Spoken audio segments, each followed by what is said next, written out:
Until then, let's talk about the biggest story of the campaign, a story that those who claim to be journalists refuse to report on. Hunter Biden's laptop confirms what we all know about Democrats.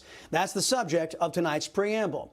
The press has ignored Hunter Biden's laptop in that story, claiming it's Russia disinformation. Right here on the Chris Salcedo Show, former NYPD Commissioner Bernie Kerik, one of the men who has allegedly seen the contents on Hunter Biden's laptop, called the Russia claim, well, for what it is. Adam Schiff wandering around out there saying that this laptop was somehow created by the Russians, planted by the Russians. I have no idea what he's talking about. But he's out there saying Russia, Russia, Russia, hope. And of course, only NBC News believes him. What is your take? DNI Ratcliffe already torpedoed that. But what is your take on Mr. Schiff's proclamation that this is all a Russian disinformation campaign, Hunter Biden's laptop? Well, I think Mr. Schiff didn't know before he opened his big mouth that on April 12th of 2019, Hunter Biden dropped the devices off, 3 MacBook Pros, at the Mac shop, and there was a receipt given to Hunter Biden. When this story hit the New York Post, Hunter Biden's attorney called the Mac shop looking for the devices. Well, if it was Russian disinformation or it wasn't his, why would they call? This is nonsense. This is all BS. BS about covers it. Fox News and others have verified that the FBI and the Department of Justice concur with the Director of National Intelligence, John Ratcliffe, that Hunter Biden's laptop and emails are not part of a Russian disinformation campaign. And shame on Leon Panetta and Michael Hayden and other former CIA chiefs for suggesting such an absurd and implausible explanation for the deviancy of Democrats. Because the information allegedly contained on the Hunter Biden laptop is so instructive about who Democrat socialists are in modern America, that is precisely why the unethical and compromised press refuses to report on it. The fake news outlets are terribly afraid that their audiences will get the truth about Democrat socialists. Last night on Greg Kelly Reports, one of the other men who claims to have seen the contents on this laptop, former New York City Mayor Rudy Giuliani, detailed some of the more grotesque and legally compromising aspects of this data.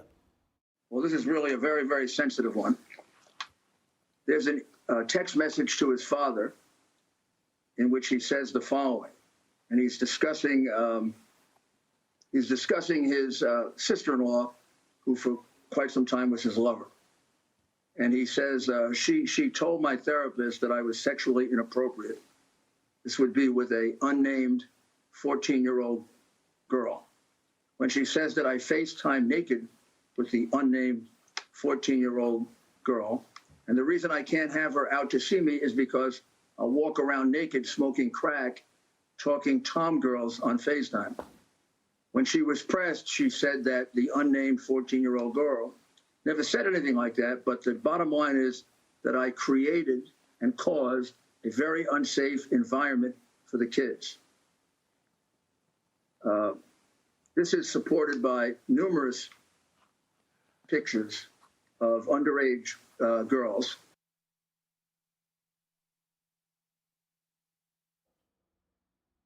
Wow. Mayor Giuliani, given the sensitive and potentially illegal nature of the contents of this, as well as alleged involvement of underage children, has turned over the laptop to Delaware authorities. Now, that begs another question. Why didn't the mayor trust Christopher Wray of the FBI to protect children who may have been in danger? Well, perhaps it has something to do with the fact that the FBI has had Hunter Biden's laptop since December of 2019. Now, 2 days ago on the Chris Salcedo Show, former New York City Police Commissioner Bernie Kerik informed Newsmax TV viewers about an alleged tidy little arrangement between Hunter and his VP daddy, Beijing Biden. But there's a bunch of stuff that's already come out of this. The fact that Joe Biden says that he never had a conversation with his son about his business dealings, that's a lie. There's proof in the emails that that's not true. There's deals that they discuss, that's discussed in the emails, where Biden gets 10% of one thing. In another email, he's talking about 50% that he had to give his father. There's just, it's overwhelming. And here's the one thing that really bugs me, Chris. They put Rod Blagojevich in prison for 14 years for talking politics on the phone when he had no personal, professional, or political gain. None, zero. This family has taken in millions of dollars off of Joe Biden's position, and there doesn't seem to be a real investigation when, in fact, we know that the FBI picked up that computer and a hard drive on December 9th. Did you get all that? Beijing Biden would set up his reprobate son to get paid by crooked companies in communist or corrupt countries. The elder Biden would deliver on what those corrupt businesses need, like, using American taxpayers' money to pressure Ukraine to fire a prosecutor. Hunter Biden would get paid for being a useless go-between, and Daddy Biden would get his cut, 10% to 50% of Hunter Biden's compensation. Now, to be clear, foreign companies can legally pay deadbeats like Hunter Biden for doing nothing. But if they pay that money in exchange for favors from the American government, well, that's illegal.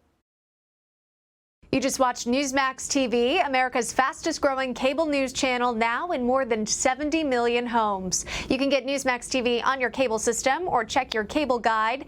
And if your system doesn't carry Newsmax, call them, tell them you want Newsmax TV, because we're real news for real people.